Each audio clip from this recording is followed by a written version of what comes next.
Good evening to everyone. Now we are going to discuss about procedure demonstration on restraints.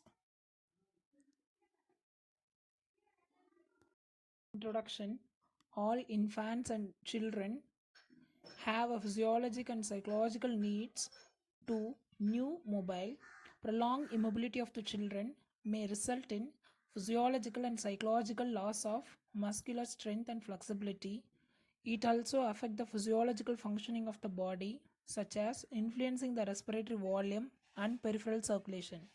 Psychologically, long period of restraints may result in the child inability to develop motor and sensory contact with the surrounding environment. Definition: restraint means of limiting the physical activity of the child to facilitate examinations or do a procedure or to prevent injury to the child.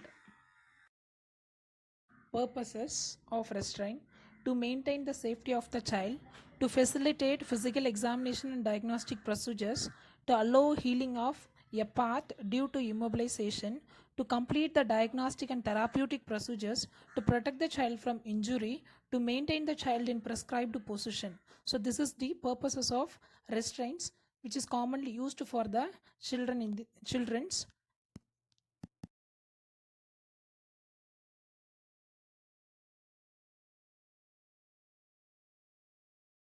Types of restraints: mummy restraint, jacket restraint, grip with dome, abdominal restraint, extremity restraint, elbow restraint. So this is the types of restraint. General principles of restraints: restraints must be applied correctly to avoid circulating impairment and skin irritation. Adequately pad the restraint to protect the skin. Place the child in correct body alignment. Tie all the restraints to the bed frames, not to the bedside rails. Release the restraints every 2 to 3 hours. To observe the child when restraints are released to avoid injury. Inappropriate use of restraint may cause injury to the brachial plexus, sore, or gangrene, exhaustion and loss of energy, dislike for the hospital and health team members. Prolonged use of restraints may cause physiological loss of muscular strength and weakness. Long period of restraint may result in psychological hazards and inability to develop motor and psychological skills in children.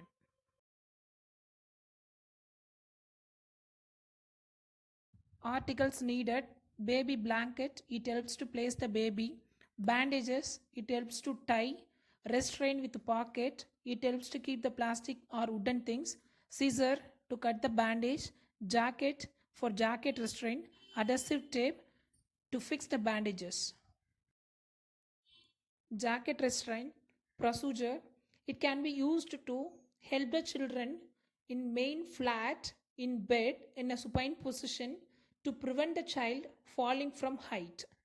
The jacket is put on with the strings in the back so that the child cannot reach them. The main danger of the restraint is that strangulation through pressure of restraint that has supplied out of the place and enriched with the child neck. This helps to prevent child neck injury. See, this is the picture of jacket restraint. Mummy restraint: when the child or small infant required short-term restraint for examination or treatment that involves the head and neck. When jugular venous puncture is to be done.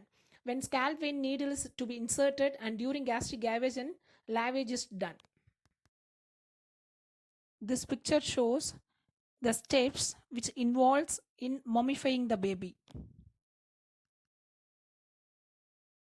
Procedure of mummy restraint: a blanket or sheet is opened on the bed or crib with one corner folded to the center. It helps to place the baby on the blanket. The infant is placed on the blanket with the shoulders at the folded and feet towards the opposite corner. It helps for easy folding of restraint. With the infant's right arm straight down against the body, The right side of the blanket is pulled firmly across the infant right shoulder and chest, secured beneath the infant's body on the right side. It helps to prevent removal of the right hand.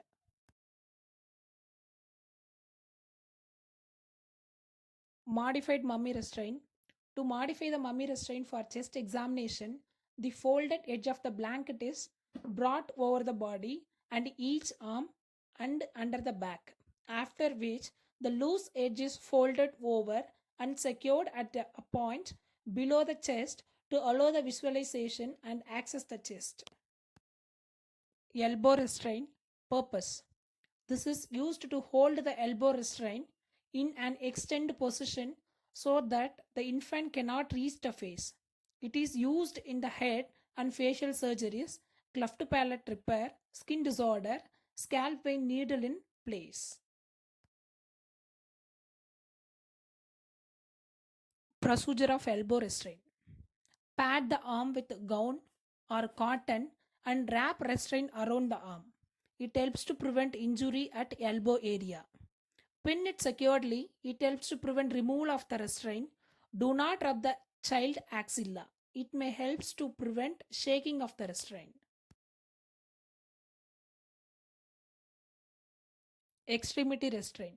To apply the restraint, spread the gauze strip out on the bed with one end toward the nearer side of the bed. It helps to prevent injury. In the middle of the strip, make the figure of 8. It helps to prevent removal of the restraint. Place the gauze padding around the infant wrist, ankle as necessary. It helps to prevent injury. Place the circle of restraint around the padding on the extremity for supporting the bandage. Tie the end of gauze piece to frame the crib. It helps to prevent removal. Care must be taken to prevent cutting circulation. It helps to prevent cutting circulation. Extremity restraint is shown in this picture. Abdominal restraint. It helps to hold the child in supine position on the bed. It should be applied with precautions so that respiratory movements of the abdomen are not inhibited. Strip the material is wider and has only one wide flap for fastening around the child abdomen. This picture shows the abdominal restraint. Meds restraint. Meds restraints used for infant to prevent self-injury by hands in case of burns, facial injury, operations, eczema of the face or body. Mitten can be made wrapping the child's hands in the gauze or with a little bag putting over the body hands and tie it on at wrist. Glove hitch restraint. First apply the cotton pad over the wrist and ankle to provide comfort. Prepare a figure of 8 by bandage and place it in the wrist or in the ankle. It helps to prevent removal of the restraint. Tie the bandage by knot. Knot should not be too tight or too loose. It helps to prevent removal. The fingers and toes should be checked. It helps to know the discoloration.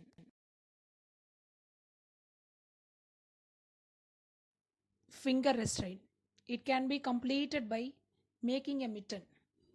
The mitten covers all the fingers of the hand and restrict the movements of fingers. The hand can be wrapped by a gauze or the hand can be put in a bag like a pouch and tie it properly at the wrist of the child. Keep the mitten soft. Crib net restraint.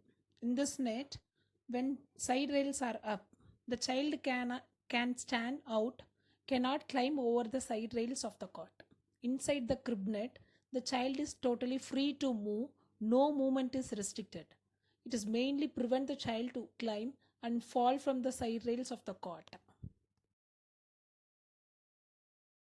This is a picture of crib net restraint.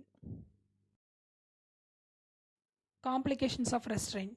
Injury to the brachial plexus, sore, gangrene, loss of energy, loss of motor and psychological skills, loss of muscle weakness, lack of blood supply. Thank you.